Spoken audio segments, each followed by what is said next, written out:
The great halls of Zenith Prime had never seen such chaos.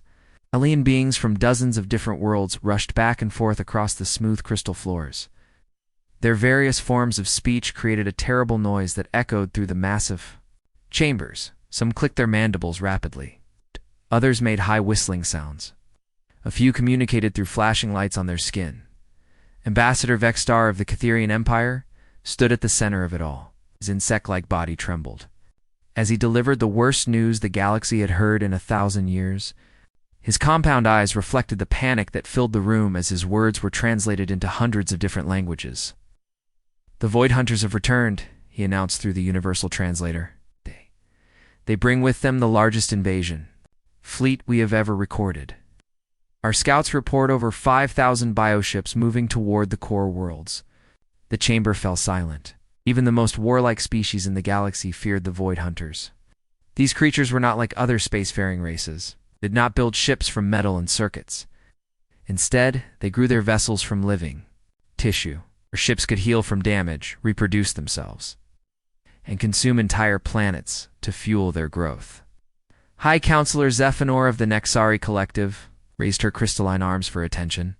Her body was made of living crystal that changed colors as she spoke. "How long do we have before they reach our worlds?" 12 cycles at most, Vexstar replied. "Maybe less if they decide to split their fleet." "What about our combined military forces?" asked General Crix of the Zephyrian Empire. Reptilian features showed deep concern. "Surely our united fleets can stop them." The tactical officer stepped forward with a holographic display. The numbers were not encouraging.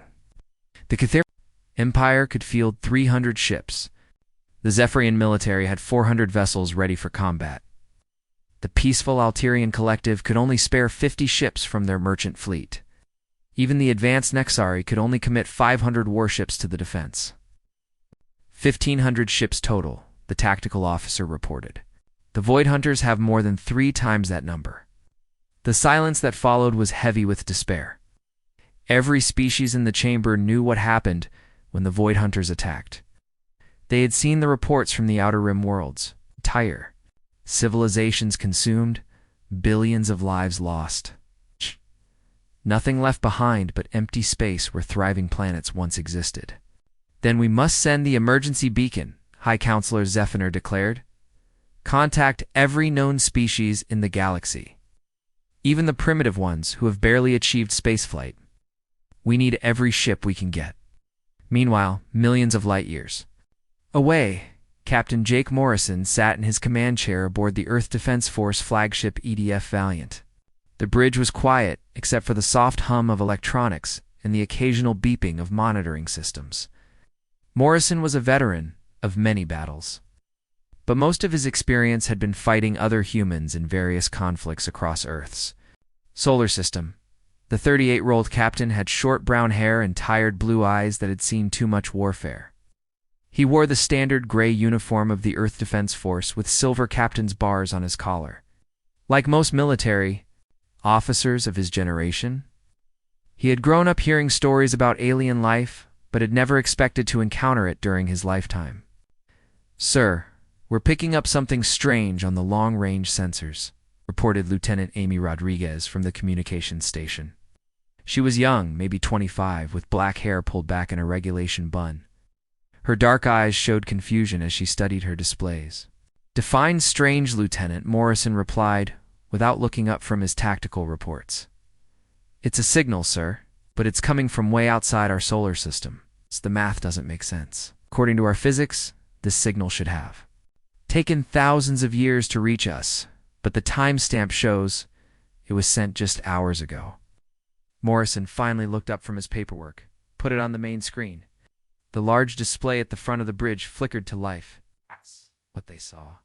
Changed everything humanity thought they knew about their place in the universe. The signal contained images of massive alien cities being destroyed by organic-looking ships, refugee vessels fleeing burning worlds, billions of alien beings crying out for help in languages that sounded nothing like human speech. Communications? Officer Ryan Cooper, a red-haired man in his early 30s, worked frantically at his console. "Sir, I'm running the signal through our translation programs. It's going to take some time, but I think this is some kind of universal distress call. From who? Morrison asked, though he suspected he already knew the answer. Aliens, sir. Of them, and they're asking for help from any species capable of faster-than-light travel. Morrison stared at the images on the screen. The destruction was unlike anything he had ever seen.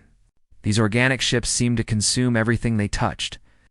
They moved like living creatures rather than mechanical vessels, and there were so many of them. They don't even know we exist, he said quietly. This is a general broadcast to anyone who might be listening. The bridge crew watched in silence as more images flowed across the screen. Entire star systems going dark, millions of ships fleeing in panic, a galactic civilization facing extinction. Sir, Lieutenant Rodriguez said softly, "What do we do?" Before Morrison could answer, the ship's communication system crackled to life. The stern voice of Admiral Lisa Carter filled the bridge. At 52 years old, Carter was one of the most respected military leaders in the Earth Defense Force. Her gray hair and steel blue eyes had earned her the nickname Iron Lady among the troops. "All vessels, this is Earth Command." Her voice was calm but urgent. "We've received what appears to be a galactic distress signal. Every ship in the fleet is to prepare for immediate deployment. We are about to make first contact with alien species, and they need our help." Morrison felt his heart rate increase. First contact. Every human had wondered when this day would come, but none of them had imagined it would happen like this, with aliens begging for help against an enemy that seemed unstoppable. Sir Rodriguez reported, "Admiral Carter is requesting all senior officers report to Earth Command for an emergency." "Briefing. Set course for Earth," Morrison ordered. "Maximum speed." As the EDF Valiant turned toward home, Morrison continued watching the alien distress signal. The images showed a level of destruction that was hard to comprehend. Worlds that had existed for millions of years wiped out in days. Civilizations that had reached for the stars brought low by creatures that seemed to exist only to consume and destroy. But what struck Morrison most was not the destruction itself, but the way the aliens were fighting back.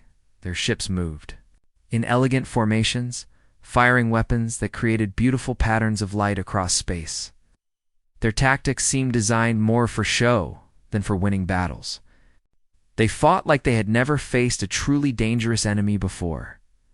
Morrison had grown up on Earth, where every species had evolved to kill or be killed, where wars were fought with brutal efficiency rather than elegant tactics, where survival meant adapting to face any threat, no matter how terrible, as Earth grew larger on the view screen.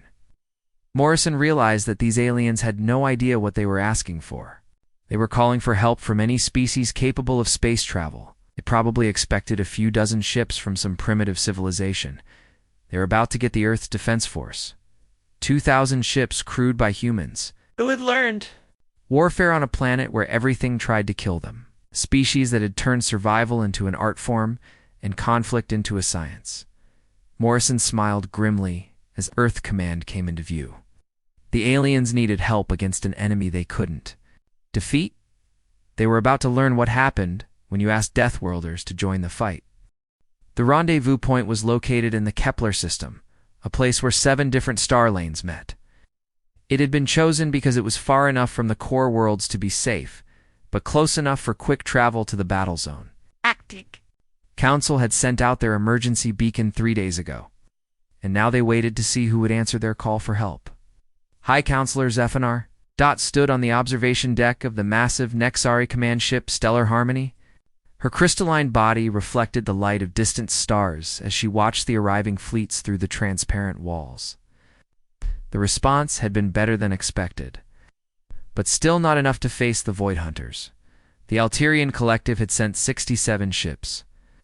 Their vessels were beautiful, with flowing curves and golden hulls that seemed to dance in the starlight. But they were merchant ships converted for war, not true military vessels. The Alterians were a peaceful people who had not fought a real war in over 500 years. The Zephyrian Empire had brought 412 ships. Their vessels were more impressive, with dark hulls covered in weapon ports and armor plating. The Zephyrians were warriors by nature. but even they had never faced anything like the Void Hunters. The Catherian fleet numbered 328 ships. Their vessels looked like giant insects, with segmented hulls and multiple weapon clusters. The Catherians were among the oldest spacefaring races, but their military tactics had not changed in thousands of years. The total count is just over 1,500 ships, reported Fleet Commander Thrixtel through his translator. His insect-like features showed concern as he reviewed the tactical displays. "We still face odds of more than 3-1. Nodded sadly. "Perhaps more ships will arrive. The beacon is still active." That was when the sensors detected something that changed everything. "High Counselor," called out Tactical Officer Crindle, his voice filled with confusion. "We have unknown ships approaching from the outer system. Energy signatures unlike anything in our databases." The main display showed a formation that defied everything the galaxy knew about space combat. Over 2,000 vessels moved in perfect coordination, their angular hulls reflecting starlight like predatory eyes. The ships were not beautiful like Alterian vessels or impressive like Zephyrian warships. They looked dangerous, built for one purpose only, to destroy their enemies. Leading the formation was a massive dreadnought that dwarfed even the largest Nexari battle carriers. Its hull was gray and covered with weapon systems that had no elegant design. Everything about it spoke of brutal efficiency and raw power. "What species builds ships like that?" whispered Ambassador Vexstar, his compound eyes wide with shock. "Aboard the EDF Valiant." Captain Jake Morrison stood on his bridge watching the massive alien fleet spread out before them. The various alien ships had arranged themselves in loose formations, their hulls gleaming with exotic materials and energy fields. They looked like works of art floating in space. The human fleet looked very different. Every ship was painted in dull gray colors that would not reflect light. Their hulls were covered with armor plating and defensive systems. Weapon ports dotted every surface, and sensor arrays extended like thorns from their superstructures. These ships had been built by a species that expected to fight for survival. "Sir, we're receiving a transmission from the lead alien vessel," reported Lieutenant Amy Rodriguez. "They're asking us to identify ourselves." Morrison straightened his uniform and nodded. "Open a channel. Time to make first contact." The face that appeared on the main screen was unlike anything humanity had ever imagined. It was insect-like, with compound eyes that seemed to shimmer with intelligence. Mandibles clicked as it spoke, while the universal translator converted its words into English. "Unknown vessels. I am Fleet Commander Thrixtal of the Catherian Empire. You are not in our databases. Please identify your species and homeworld." Morrison took a deep breath. This was the moment that would change human history forever. "Captain Jake Morrison of the Earth Defense Force. We represent humanity, from the world called Earth." The silence that followed seemed to stretch forever.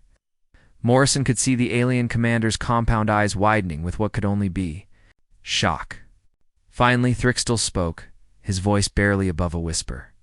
"Earth... That designation is in our long-range survey databases. It is classified as a Class 12 death world. Surely you cannot be from such a place. No intelligent life could evolve there." "We "Are from Earth," Morrison confirmed calmly. "And we received your distress call. We're here to help."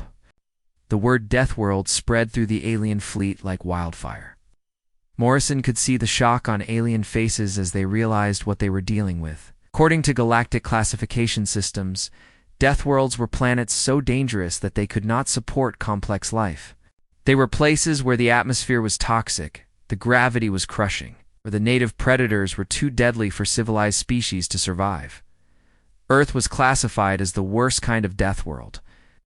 Its atmosphere contained dangerous levels of oxygen that could cause fires to burn out of control. Its gravity was 3 times stronger than most inhabited worlds. Its native life forms included predators so deadly that they hunted other predators for food. "This is impossible," whispered Dr. Veltar, the Nexari chief scientist. "According to our models, any species that evolved on such a world would be what?" asked High Counselor Zephynar. apex predators, Veltar replied. Quietly, the ultimate killing machines. The alien fleet commanders held an emergency meeting aboard the Stellar Harmony. Representatives from dozens of species gathered in the main conference room, their various forms of communication creating a babel of sounds. A stellographic display showed the human fleet in all its threatening glory. We must be careful, warned Ambassador Vexstar. Yes. These humans come from a world that should have killed them. What kind of creatures survive in such conditions?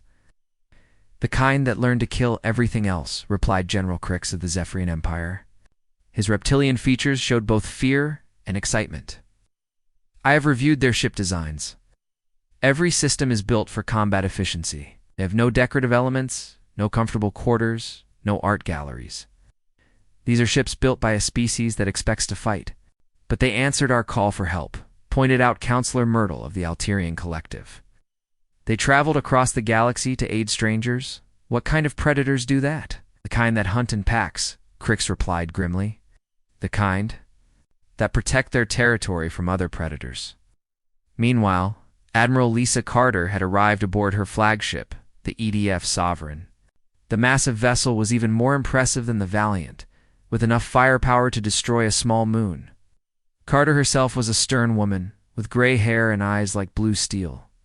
She had spent her entire career preparing for unknown threats, and now she faced the greatest challenge of her life.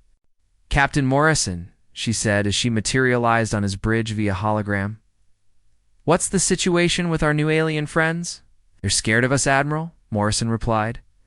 Apparently our homeworld is classified as something called a Deathworld. They think we're some kind of ultimate predators. Carter smiled grimly. They're not wrong. Have you seen their ship designs? Their weapons? They fight like they've never faced a real threat before. Beautiful formations, elegant tactics, but no killer instinct. What are your orders, Admiral? We're going to help them win this war. Captain, but we're going to do it our way. Earth's way. Time to show the galaxy what happens when you ask Deathworlders to join the fight. The alien fleet watched in fascination as the human ships began to move. They did not form elegant patterns or create beautiful formations. Instead, they spread out like a pack of wolves, each ship taking position to support the others while maintaining maximum flexibility. They move like hunters, observed Tactical Officer Crindle, like they're preparing to stalk prey. We are the prey, whispered Fleet Commander Thrixtel, called for help, and the galaxy's apex predators answered. As the combined fleet prepared to move toward the battle zone, one thing became clear to every alien observer. The humans were not just another spacefaring species. They were something new and terrifying, forged by millions of years of evolution on a world that showed no mercy to the weak.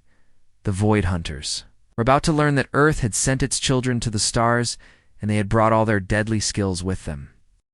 The emergency council meeting aboard the Nexari command ship Stellar Harmony was unlike anything in galactic history. Representatives from dozens of species had gathered in the massive conference chamber.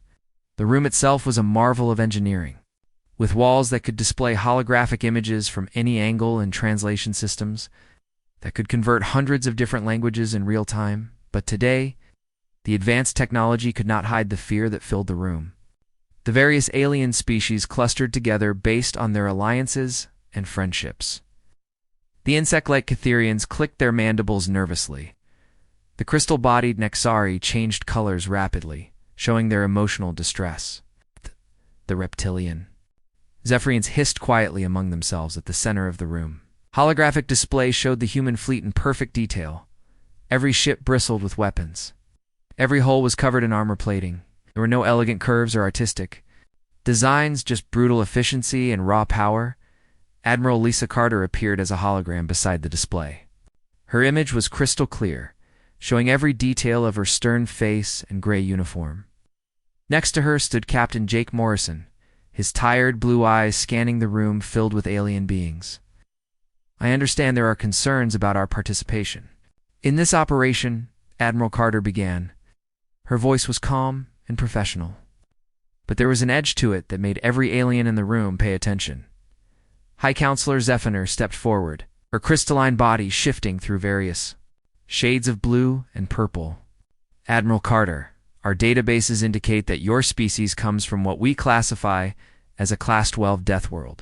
According to our scientific models, The conditions on your planet make it impossible for intelligent life to evolve there. Yet here, we are, Carter replied with a slight smile that did not reach her eyes. Perhaps your scientific models need to be updated. Dr. Kevin Walsh stepped into the holographic field next to the Admiral. He was a tall, thin man with brown hair and curious green eyes. As the fleet's chief xenobiologist, he had spent the journey to the rendezvous point, studying everything the humans could learn about alien species. If I may, Dr. Walsh said politely, we've been analyzing the data about your various species during our approach.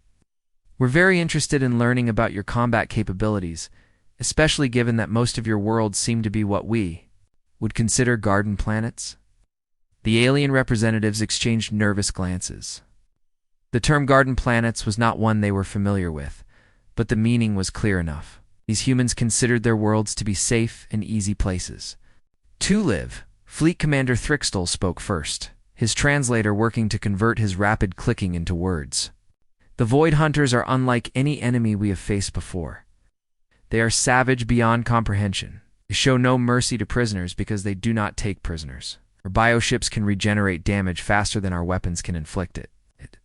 Consume entire worlds, added Ambassador Vexstar, his compound eyes reflecting the light from the holographic displays.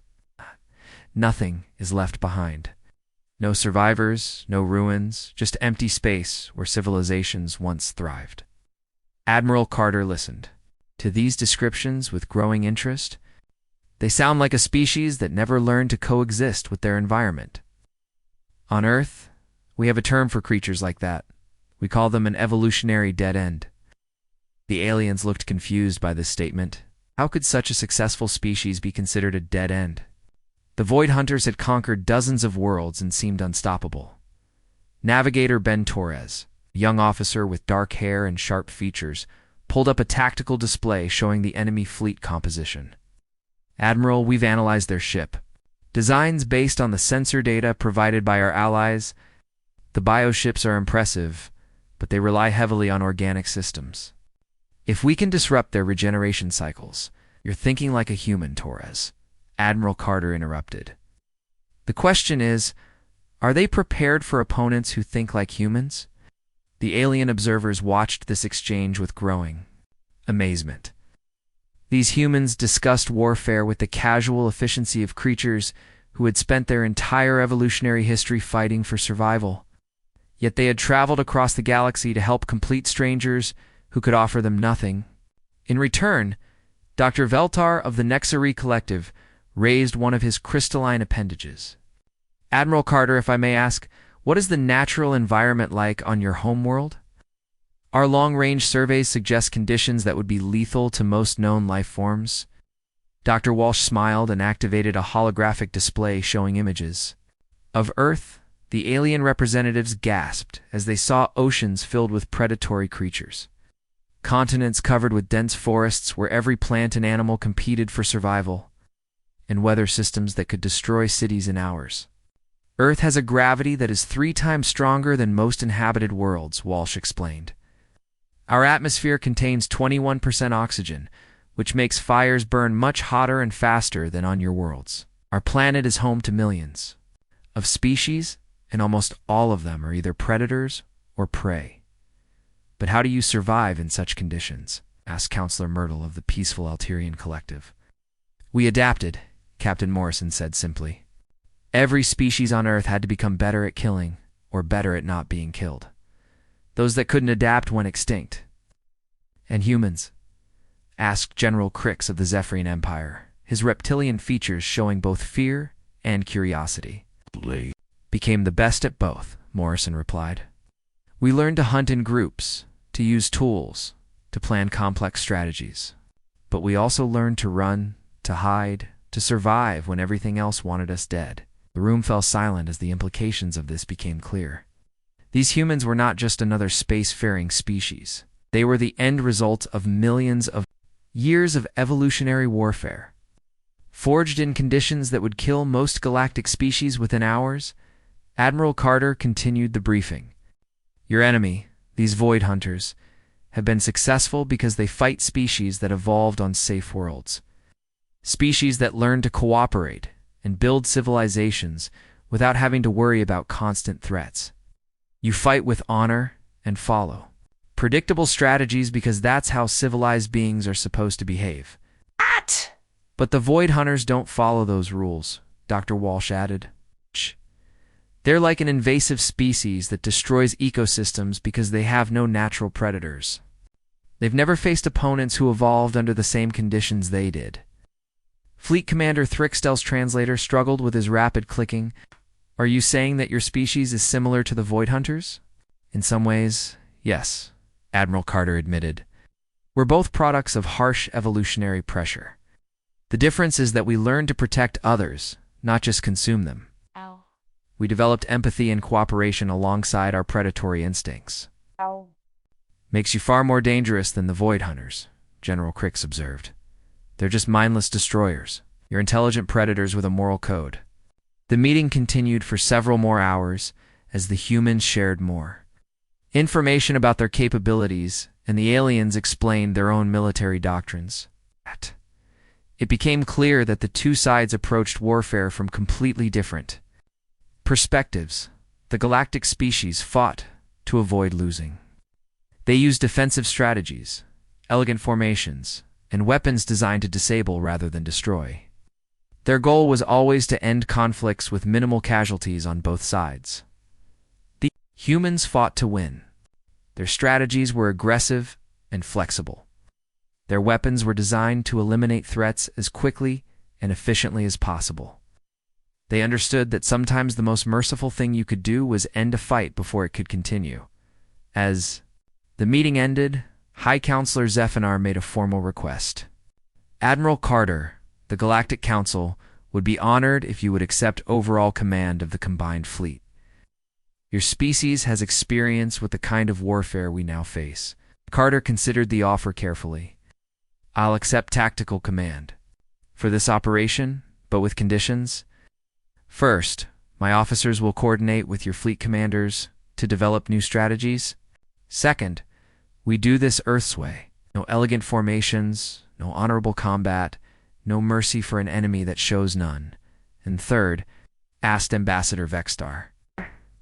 When this is over, we establish permanent military exchange programs. Your species have incredible technology and resources, but you've forgotten how to fight a real war. We can teach you what you need to know to protect yourselves. The alien representatives agreed to these terms, though many of them looked uncertain about what they were getting themselves into.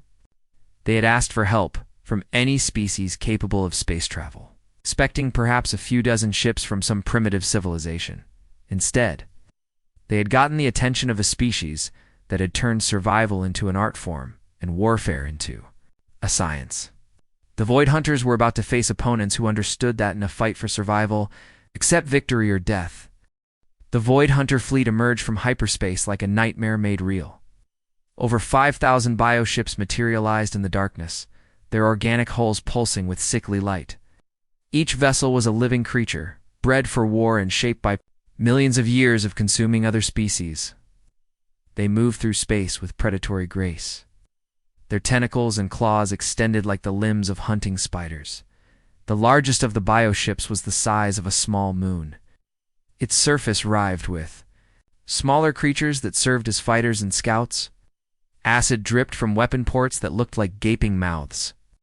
The entire fleet radiated hunger and malevolence, as if they existed only to devour everything in their path. The combined galactic fleet waited in the shadow of Kepler's edge, a massive asteroid field that had once been a thriving solar system. Billions of years ago, these rocks had been planets with their own civilizations. Now they served as cover for the largest military operation in galactic history. Fleet Commander Thrixtel coordinated the alien vessels from his command ship. The various species had arranged themselves according to traditional battle formations that had been used for thousands of years. The Catherian ships formed a defensive wall with their heaviest vessels at the front. The Zephyrian fleet spread out in attack formations designed to strike at enemy flanks. The Nexari positioned their carriers where they could provide support fire. The formations were beautiful to watch. Each species moved with practiced precision, their ships creating geometric patterns that would have impressed any military academy. Energy fields shimmered between vessels as they linked their defensive systems. It was warfare elevated to an art form. The human fleet hung back from the main formation, apparently out of position. Human vessels, Fleet Commander Thrixtel, transmitted through the communication system. You are not in the assigned formation. Our battle plans require precise coordination to succeed. With respect, Commander, Captain Jake Morrison replied. From the bridge of the EDF Valiant, your battle plans assume you're fighting a conventional enemy. These creatures aren't conventional enemies. Admiral Lisa Carter's voice cut through the communication chatter from her flagship. All human vessels, implement Doctrine 7. Time to show them how Deathworlders fight. The Void Hunters attacked. With their usual overwhelming swarm tactics. They had used this strategy to conquer dozens of worlds, and it had never failed them. The bioships moved forward in a massive wave, relying on their superior numbers and regenerative abilities to overwhelm any defense. The Galactic Fleet responded exactly as they had been trained. Energy weapons created brilliant displays of light as they struck the approaching bioships. Defensive fields absorbed incoming fire. Ships moved in coordinated patterns, supporting each other according to plans that had been refined over centuries. It was beautiful, elegant, completely ineffective. The bioships absorbed the energy weapon strikes and began regenerating the damage almost immediately. Their organic armor was designed to heal from this kind of attack. The Galactic Fleet's weapons were built to disable enemy ships, not destroy them, and the Void Hunters simply repaired whatever damage they received. Our weapons are not penetrating their armor, reported Tactical Officer Crendell from the Nexari command ship. They're healing faster than we can damage them. Increase power to all weapon systems, ordered High Counselor Zephanar. Focus fire on individual targets. But focusing their elegant energy weapons on single targets only slowed the enemy advance. It did not stop it. The Void Hunters continued forward, their bioships shrugging off attacks that should have destroyed any normal vessel. Then the human fleet struck, and everything changed. The EDF ships did not engage in elegant space combat. They did not form beautiful patterns or fire weapons that created artistic displays. They fought like their ancestors had fought in Earth's oceans, like submarine wolf packs hunting merchant vessels. The human ships used the asteroid field for cover, emerging from behind massive rocks to unleash devastating attacks before disappearing again. Their weapons were not energy beams designed to disable. They were kinetic projectiles and nuclear warheads designed to kill. Lieutenant Rastandi Rodriguez coordinated the fighter squadrons from her position on the Valiant's bridge. Delta Wing, target their sensory clusters. Gamma Wing, hit their propulsion systems. No fancy flying, no heroic charges. Get in, hit hard, get out. The human fighters moved like pack hunters. They did not engage in individual duels or attempt to outfly their opponents. Instead, they worked together to isolate enemy bioships and destroy them with concentrated firepower. When the organic fighters tried to pursue them, the human pilots led them into ambushes where larger ships waited with heavy weapons. Captain Morrison's ship led a charge directly through the center of the enemy formation. The human weapons were not the most advanced in the galaxy, but they were brutally effective. Railguns fired solid projectiles at incredible speeds, punching through bioarmor like bullets through paper. Nuclear warheads detonated inside enemy vessels, causing damage that even their regeneration systems could not repair. Target their weak points, Morrison ordered his weapons officer. Joints, sensory organs, anything that looks vulnerable. Don't waste ammunition on heavy armor. Void Hunters found themselves facing something they had never encountered before. These small, aggressive ships did not fight with honor or follow predictable patterns. They struck at weak points, used hit-and-run tactics, and showed no mercy to wounded enemies. More importantly, the humans understood something that the galactic species had forgotten. War was not about beautiful formations or elegant tactics. It was about survival, and in a fight for survival, there were no rules except victory or death. Their regeneration systems have limits, reported Dr. Kevin Walsh from his position in the Valiant's medical bay. He had been studying the bioship, wreckage with portable scanners. If we cause enough damage quickly enough, they can't keep up with the repairs. All ships, concentrate fire, Admiral Carter ordered from her flagship. Don't let them heal. Keep hitting them until they stop moving. The tide of battle began to turn as the human tactics spread through the combined fleet. The alien commanders watched in amazement as their new allies demonstrated the difference between fighting to avoid losing and fighting to win. The humans did not target enemy ships to disable them. They targeted them to destroy them completely. When a bioship was damaged, human vessels swarmed over it like antibodies attacking an infection, assuring that it could never threaten anyone again. "Look at their formation," whispered Fleet Commander Thrixtel as he watched the human fleet in action.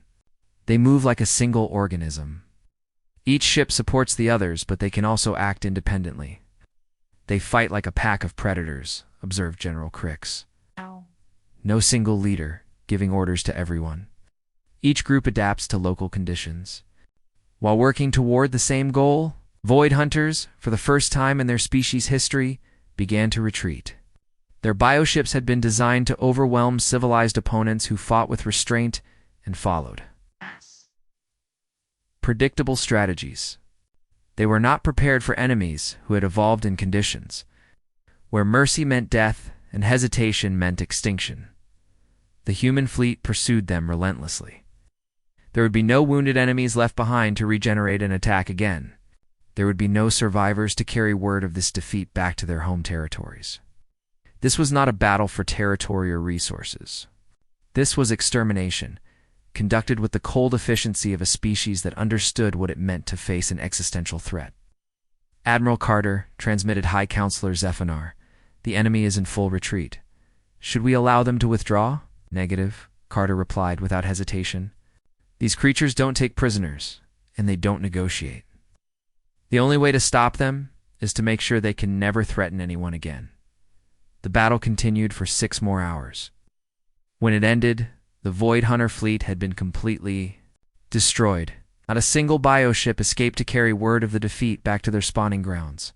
The combined galactic fleet had suffered minimal casualties, while an enemy that had terrorized the galaxy for centuries had been eliminated in a single engagement. As the last enemy vessel was destroyed, the alien fleet commanders realized they had witnessed something that would change galactic warfare forever. They had seen what happened when apex predators decided to protect instead of consume. The silence after the battle was deeper than space itself. Where once 5,000 bioships had threatened to consume the galaxy, now only debris drifted through the asteroid field. The Void Hunter fleet had been completely destroyed. Their organic vessels turned into frozen chunks of dead tissue floating in the darkness. The victory celebration aboard the Nexari. The command ship's stellar harmony was unlike anything the galaxy had ever seen. Representatives from dozens of species gathered in the main conference room, but the mood was strange. They had won the greatest military victory in galactic history, yet many of the alien commanders looked more frightened than relieved. High Counselor Zephanar stood at the center of the room, her crystalline body shifting through colors that had no names in human language. Around her, other alien leaders whispered among themselves in their various forms of communication. The universal translators worked overtime to convert clicks, whistles, and electronic tones into understandable speech. "The casualty reports are unprecedented," announced Tactical Officer Crindell, his voice filled with disbelief. "Our combined losses, 17 ships destroyed, 43 damaged.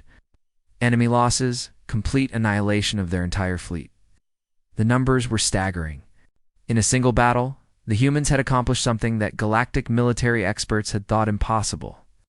They had not just defeated the Void Hunters, they had eliminated them as a threat forever.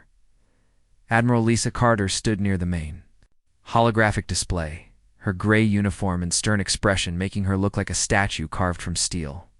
Next to her, Captain Jake Morrison watched the alien reactions with tired blue eyes that had seen too much death in one day. Admiral Carter, High Counselor Zephanar approached them, her voice carrying through the translation system. "Your species has saved countless worlds today. Billions of lives that would have been lost to the Void Hunters will now continue to exist because of your actions." Carter nodded politely. We did what needed to be done, High Counselor. The question now is, what happens next? The Galactic Council would be honored to offer Earth full membership and alliance status, Zephyr continued. Your technological capabilities, combined with our resources, could benefit both our civilizations greatly. Carter considered the offer carefully, her steel-blue eyes studying the assembled alien representatives. We appreciate the gesture, High Counselor, but we have conditions. First, no more classifications of worlds is impossible for life. Your scientific models are clearly incomplete. Agreed, Zephyr replied quickly. Second, we want to establish joint training programs. Your species have incredible technology and vast resources, but you've forgotten how to fight a real war. We can teach you what you need to know to protect yourselves. The alien representatives exchanged nervous glances. The idea of learning human military tactics was both appealing and terrifying. They had seen what these Deathworlders could do in battle. And third, asked Ambassador Vexstar, his compound eyes reflecting the light from the holographic displays. Third, we establish Earth as a neutral zone for diplomatic meetings. If other threats like the Void Hunters appear, you'll need a place where all species can gather safely. Earth can provide that security. The negotiations continued for hours, but the outcome was never in doubt. The galaxy needed the humans more than the humans needed the galaxy. Earth had proven that it could defend itself and others against any threat. Dr. Kevin. Walsh found himself surrounded by alien scientists who were eager to learn about human evolution and biology. He had set up a small area near the conference room where he could display holographic images of Earth's ecosystem. You see, he explained to a group of fascinated researchers, when your homeworld is constantly trying to kill you, you develop certain adaptations. It's faster reflexes, better pattern recognition, the ability to make quick decisions under extreme pressure. But how did you develop empathy and cooperation in such conditions? Asked Dr. Veltar of the Nexari Collective. Most predatory species are solitary hunters. That's exactly why we developed those traits, Walsh replied. Humans are not physically impressive compared to many of Earth's predators. We're not the fastest, strongest, or most dangerous creatures on our planet. What made us successful was learning to work together. He activated a holographic display showing early human tribes hunting massive predators. We learned that a group of humans working together could bring down creatures 10 times their size. But cooperation required communication, planning, and the ability to trust others with your life, so you developed both predatory instincts and social cooperation, observed one of the alien scientists. Exactly. We learned to be deadly to our enemies and loyal to our friends. That's why we answered your distress call. Meanwhile, Captain Morrison had been approached by a group of young alien officers who wanted to learn human military tactics. He found their eagerness both amusing and concerning. The key to understanding human warfare, he explained, is realizing that survival and victory aren't the same thing. Your species fight to avoid losing. We fight to win. What's the difference? Asked a young Catharian officer whose translator struggled with his rapid clicking.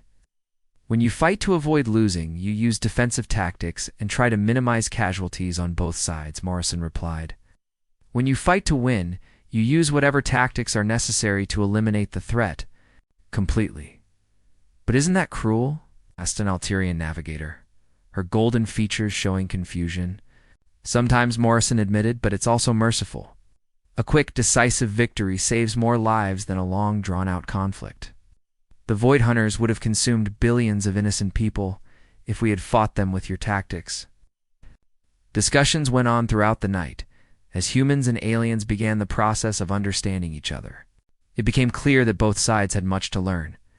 The aliens possessed technologies that could solve many of Earth's problems, while the humans offered knowledge that could protect the galaxy from future threats. As the weeks passed, the news of the victory spread throughout galactic civilization. The story grew with each telling, until humans became legendary figures in alien cultures. They were the Deathworlders who had saved the galaxy. The apex predators who chose to protect instead of consume. Trade routes were quickly rerouted to pass through the Sol system. Diplomatic missions were established on Earth's moon, the galaxies. Newest members were also its most dangerous protectors, and everyone wanted to be their ally. Lieutenant Amy Rodriguez found herself assigned to one of the new exchange programs, working alongside alien officers to develop better communication protocols between human and alien fleets. She discovered that many of the younger aliens were eager to learn human tactics, while the older ones remained cautious about their new allies. "Do you think they'll ever truly trust us?" she asked Captain Morrison during one of their briefings. Morrison looked out at the stars through the observation deck windows. "They don't need to trust us completely. They just need to remember that when the galaxy calls for help, Earth answers." The transformation of galactic military doctrine happened quickly. Human advisors were assigned to alien fleets throughout the galaxy. Training exercises were established where alien officers could learn Deathworlder tactics in controlled environments.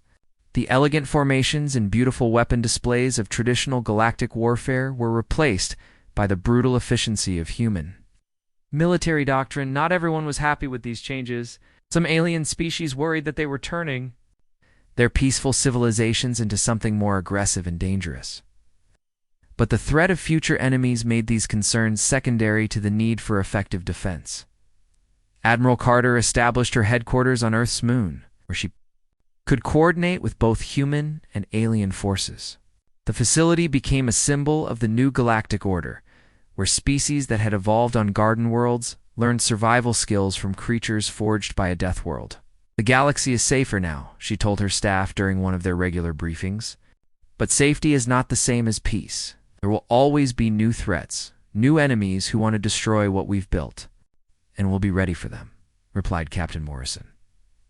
Years later, historians would mark the Battle of Kepler's Edge as the beginning of a new era in galactic civilization. It was the day the galaxy learned that sometimes the greatest mercy comes from showing no mercy at all, and that the best protectors are often those who understand what it means to face extinction.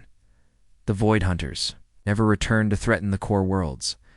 Some said they had learned to fear the name human. Others claimed they had simply found easier prey in unexplored regions of the galaxy. But the humans knew the truth. They had not fought to drive away the Void Hunters. They had fought to ensure that such creatures could never threaten innocent lives again. In the end, the galaxy had gained more than just powerful allies. They had gained guardians who understood that true strength comes not from the ability to destroy, but from the wisdom to know when destruction is the only path to peace.